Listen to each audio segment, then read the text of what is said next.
Hello friends and welcome back. So today आज हम देखते हैं बैकअप सर्विस जो EC2 का हम बैकअप कैसे लेते हैं, बैकअप कैसे लेना है, बैकअप उसको रिस्टोर कैसे करना है और बैकअप क्यों ज़रूरी ज़रूरी होता है, किस केस में हम बैकअप यूज़ कर सकते हैं, कितना दिन का डेटा हम बैकअप रख सकते हैं, all the situations and the things are helpful will cover in this video, so please don't skip and आखिरी तक बने रहिए वीडियो में ताकि ताकि ये वीडियो आपके लिए बहुत हेल्पफुल रहे अगर आप ऑलरेडी क्लाउड में काम कर रहे हो या क्लाउड में जाना चाहते हो। ओके, बैकअप बहुत इंपॉर्टेंट सर्विस होता है एंड फैक्टर होता है इन आईटी इंडस्ट्री में। बैकअप क्यों ज़रूरी होता है? सपोज आपका कुछ टेक्निकल थोड़ा समझ लेते हैं। बैकअप आपका कोई सर्वर रनिंग है किसी डेटा सेंटर में, आपके पास कोई उसका डेटा बैकअप नहीं है, सर्विसेज का बैकअप नहीं है। मानो कल जाके कुछ तो पावर फ्लक्चुएशन हुआ, इन केस कुछ डेटा सेंटर में गड़बड़ी हुई या फिर आपका हार्ड ड्राइव करप्ट हो गया, तो अगर वो वेबसाइट्स पे जो भी एप्लीकेशन चल रहा होगा, अगर वो बहुत इंपॉर्टेंट है एज अ बिजनेस पर्सपेक्टिव, अगर आपके पास बैकअप ही नहीं है तो आप रिस्टोर कैसे कर पाओगे? तो आपका तो बिजनेस वहाँ पे इम्पैक्ट हो जाएगा। You will be in a loss, very big huge loss. Okay, so to avoid this kind of situation, the data corruption, physical damages for your hardware or the hard drive, to avoid this kind of situation backup is needed and it's very important things. आप banking sector में जाओ, किसी e commerce में जाओ या किसी ware house में जाओ, backup is very important stuff. अगर आपके पास बैकअप नहीं है तो आप आईटी में काम ही नहीं कर सकते। Backup is very important. अगर आप एज अ क्लाउड इंजीनियर हो, जो बैकअप तो you have to manage the backups as well. बोल नहीं सकते ना कि कब जाके कुछ करप्ट हो जाए, डेटा करप्ट हो जाए या हार्ड आपका फिजिकल सर्वर डैमेज हो जाए।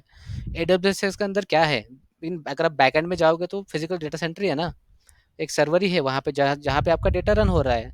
बस उन्होंने क्लाउड में कुछ यूआई डिजाइन करके रखा है, आर्किटेक्ट उनको ऑर्केस्ट्रेशन करके रखा है प्रॉपरली, जो कंसोल आपको देख के रखा है जहाँ से आप पूरा सर्विसेज मैनेज कर सकते हो। But at the end of the day जो बैकएंड में है रन हो रहा है वो सर्वर पे रन हो रहा है, राइट? वो सर्वर पे कुछ भी हो सकता है, डेटा आपका करप्ट हो सकता है किसी एडमिन से या फिर यूजर से, कुछ गलत स्क्रिप्ट चल गया तो डेटा आपका डिलीट भी हो सकता है। To avoid this kind of situation we need a backup. So backup कितने दिन का रखना है ये depends on the business, business impact. सब कोई अभी बैंकिंग सेक्टर में है या किसी अभी सपोज क्राइम सीन है, तो उनको हो सकता है कि 6 महीने का डेटा लगे या लास्ट 1 ईयर का डेटा लगे। तो उस तरह से आप बैकअप रिटेंशन रख सकते हो। अगर आपको डेटा बस लास्ट 1 डे या 5 डेज का ज़रूरत है, उसके बाद ज़रूरत नहीं है, तो यू कैन डिलीट। तो depends on your requirements, you can keep the backup, how many days you want backup, last backup. Okay, उसके बाद बैकअप कहाँ रखना ज़रूरी है? जिस सर्वर पे आपका जो भी कोड और एप्लीकेशन चल रहा होगा उस सर्वर पे तो रखना obviously not a good practice, क्योंकि उसी सर्वर पे कुछ हो जाता है गड़बड़ी तो फिर बैकअप आपका बैकअप भी चला जाएगा। ओके, सो बैकअप ऐसे जगह पे रखिए जहाँ पे एक रिलायबल स्टोरेज है, like S3 bucket. Okay, ABS volume I would not suggest, because अगर आप AWS के अंदर बैकअप सोच रहे हो बैकअप रखना, तो EBS वॉल्यूम इज थोड़ा कॉस्टली हो जाएगा as compare to S3 bucket. So I would suggest कि आप S3 बकेट पे डेटा स्टोर रखिए अगर आपको कुछ कोड है, या फिर अलग अलग वेज है बैकअप रखने का। S3 bucket is cheaper. Okay, अगर आपका कोड वगैरह है। एंड EC2 केसेस में क्या होता है कि वो बैकएंड मैनेज है, तो हम वहाँ पे कुछ ये नहीं कर सकते। हम जो भी EC2 का बैकअप लेते हो तो बैकएंड में स्टोर हो जाता है AWS के अंदर। ओके, सो अभी हम देखते हैं EC2 का बैकअप कैसे लेते हैं। ओके, उसका बैकअप प्रोसेस, देन उसको रिस्टोर कैसे करना है। ओके, आई होप कि बैकअप क्यों ज़रूरी है, कैसे रखना है, कितने दिन के लिए रखना है, आपको क्लियर है। अगर कुछ इसमें डाउट है, कुछ एडिशनल क्वेश्चन है, तो प्लीज़ आप कमेंट बॉक्स में कमेंट कीजिए ताकि मुझे भी कुछ आइडिया मिले कि जो मैं मतलब सिखा रहा हूँ ना, कि वो मैं आई होप कि I am going with the correct way. Otherwise मैं कुछ तो बोलता रहूँगा और मुझे पता ही नहीं कि मैंने क्या बोल दिया और आपको समझा या नहीं समझा। Okay, so please comment in the comment box if you have any questions related to backup service. Okay, अभी बैकअप लेने का बहुत अलग अलग तरीका है। अभी मैं जस्ट आपको कंसोल से दिखा रहा हूँ। मैंने लास्ट सेशन में दिखाया कि AWS CLI हम यूज़ कर सकते हैं।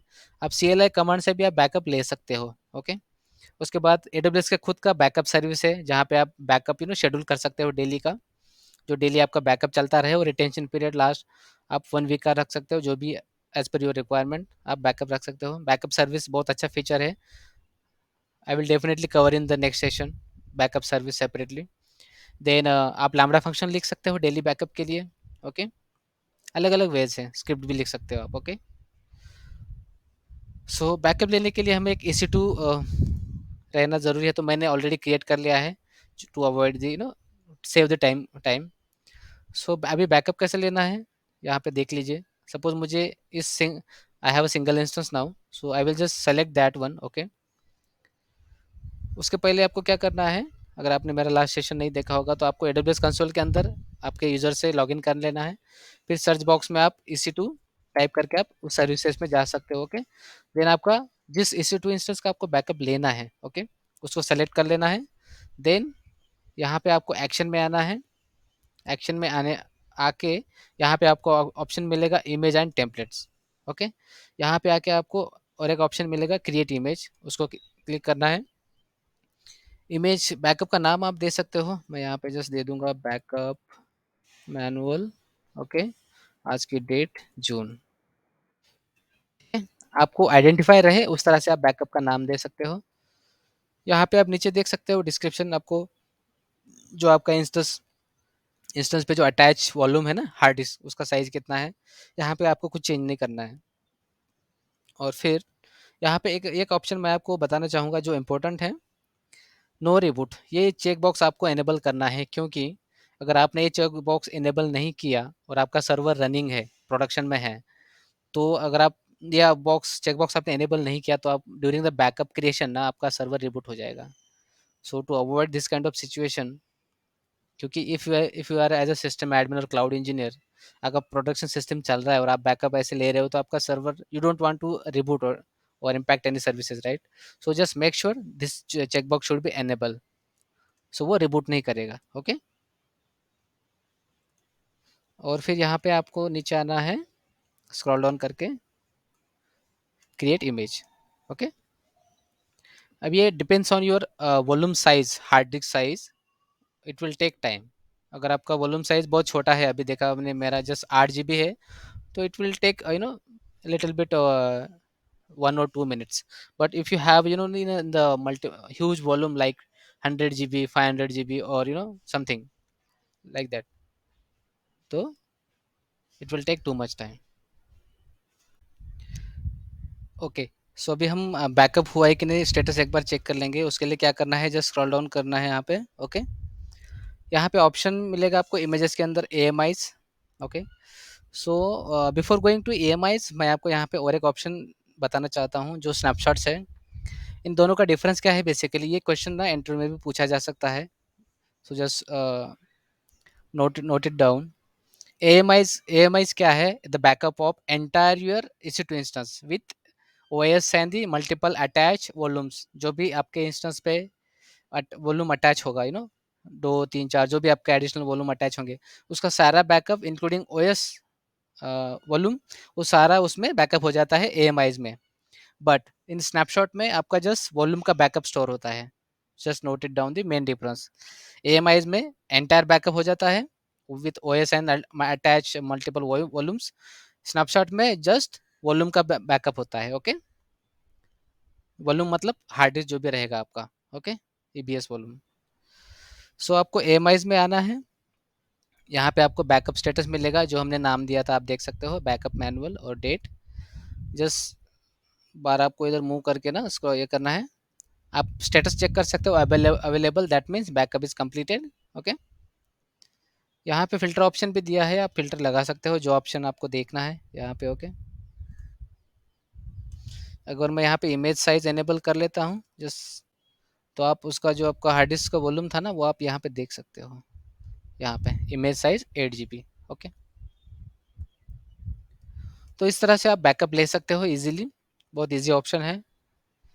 अभी आपको हम देखते हैं इसको रिस्टोर कैसे करना है। अभी अगर आपको कुछ POC रन करना है, कुछ सिस्टम पैच करना है, लाइव सिस्टम पे डायरेक्टली पैच करना is an not a good practice, क्योंकि अगर कुछ इम्पैक्ट हो गया है, रोल बैक करने की जरूरत पड़े तो सिस्टम इम्पैक्ट हो सकता है प्रोडक्शन वाला। तो आप AMI वाला जो है बैकअप, आपका लास्ट बैकअप, उससे आप एक नया सर्वर बना लीजिए, उस पर आप स्टेप्स जो भी है रहेगा आपका पैच वो परफॉर्म कर लीजिए, जो भी आपको POCs करना है। सो उसको लॉन्च कैसे करना है, उसको क्लिक करके ना just launch instance from AMI पे क्लिक करना है आपको। उसके बाद जैसे हम नॉर्मल EC2 इंस्टेंस लॉन्च करते हैं, जो उसमें जो भी ऑप्शन पूछा जाता है इंस्टेंस का नाम देने के लिए टैग आप दे सकते हो AWS EC2 from backup. Okay, scroll down करना है, EMI आपको ले लेगा जो भी आपने लिया था बैकअप। इंस्टेंस टाइप आपको चाहे क्या चाहिए वो यहाँ पे आप सेलेक्ट कर सकते हो। देन की पेयर आप यहाँ से सेलेक्ट कर सकते हो। अगर आपका लिनक्स मशीन है तो आपको की पेयर यहाँ पे अटैच करना पड़ेगा for login purpose. Okay, network setting में आप VPC आपका जो भी रहेगा वो सेलेक्ट कर सकते हो। अगर आपको नया सिक्योरिटी ग्रुप अटैच करना है इस सर्वर पे तो आप नया बना सकते हो, या फिर जो एग्जिस्टिंग वाला है वो सेलेक्ट कर सकते हो। इस सिमिलर वे जैसे हम EC2 इंस्टॉल लॉन्च करते हैं ना, सिमिलर प्रोसेस आपको यहाँ पे फॉलो करना है। और लास्ट में आपको लॉन्च इंस्टेंस पे क्लिक करके आपको इंस्टेंस लॉन्च करना है तो वो लॉन्च हो जाएगा। ओके, मैं लॉन्च करके दे देता हूँ। और मेक श्योर कि आप ये सब प्रैक्टिकल करने के बाद ना ये इसको तुरंत डिलीट कर ले, क्योंकि अननेसेसरी कॉस्ट आ जाएगा आपको। अगर आप प्रैक्टिस के लिए यूज़ कर रहे हो AWS account free tyre for 1 year, that doesn't mean कि सब कुछ आपको AWS के अंदर फ्री मिलेगा। सो जस्ट मेक श्योर ये गलती आप ना करें। जो भी आपका प्रैक्टिकल हो जाए तो उसके बाद तुरंत वो हटा देना है, क्योंकि AWS के अंदर सब कुछ फ्री नहीं है। आप देख सकते हो यहाँ पे रनिंग स्टेटस आ गया। अभी मैं क्या करता हूँ, इसको ना डिलीट कर देता हूँ ताकि कॉस्ट मुझे ना आए। दोनों सेलेक्ट कर लेना है। जो हमने ये वाला जो हमने फर्स्ट बनाया था वो है, ये वाला अभी जो हमने AMI से बैकअप लिया हुआ है। ओके, इसको इंस्टेंट स्टेट में जाना है और सिंपली टर्मिनेट कर देना है। अगर आप किसी प्रोजेक्ट में काम कर रहे हो तो ये गलती मत करना डिलीशन का। अगर कोई अनवांटेड सर्वर से जो कुछ काम करने आपको डिलीट करना है तो मेक श्योर कि आपने वही सर्वर सेलेक्ट किया है और फिर टर्मिनेशन पे ऑप्शन पे जाइए। नहीं तो क्या हो गया ना, अगर आप ये गलती से अगर ये पूरा ऑप्शन आपने सेलेक्ट कर लिया सेलेक्ट ऑल वाला, तो उसमें हो सकता है कि आपका जो काम का सर्वर है वो भी चला जाए। उसके लिए मैंने फर्स्ट सेशन में बोला था कि टर्मिनेशन प्रोटेक्शन ऑन करना पड़ेगा EC2 इंस्टेंस के लिए, ताकि ऐसे मैनुअल मिस्टेक्स में वो डिलीशन ना हो। ओके, ये आप देख सकते हो स्टेटस वो टर्मिनेट हो चुका है। ओके, थोड़ी देर बाद वो चला जाएगा यहाँ से। सो इस तरह से आप EC2 इंस्टेंस का बैकअप ले सकते हो। ओके, मैं यहाँ पे थोड़ा सा अलग एडिशनल दिखा देता हूँ स्नैपशॉट। स्नैपशॉट में आप देख सकते हो जो अपना हार्ड डिस्क का मैंने साइज बताया ना 8 GB वाला, इसमें उसी का बैकअप रहता है हार्ड डिस्क का, जैसे मैंने दिखाया था। और AMI में एंटायर OS का बैकअप रहता है, इंक्लूडिंग योर आपका जो भी अटैच वॉल्यूम है ना उसका भी बैकअप हो जाता है उसमें। तो ये चीज़ ध्यान में रखना, ये इंटरव्यू में पूछा जा सकता है क्वेश्चंस। जो हमारी अगली सीरीज मतलब नेक बाद में कुछ टाइम के बाद जो हमें अगली सीरीज आने वाली है AWS इंटरव्यू क्वेश्चंस की, उसमें जो अभी तक मैंने जो भी वीडियो बनाया है EC2 इंस्टेंस और जनरल सर्विसेज पे, उस बेस पे मैं क्वेश्चन प्रिपेयर करके वो आपको अगले सेशन में बता दूंगा। ओके, ताकि आपको जब आप कहीं इंटरव्यू देने जाते हो तो आपको हेल्प हो जाए। ये वाला भी हम डिलीट कर लेते हैं, यहाँ से सेलेक्ट करना है आपको, एक्शन से डिलीट स्नैपशॉट करना है। ओके,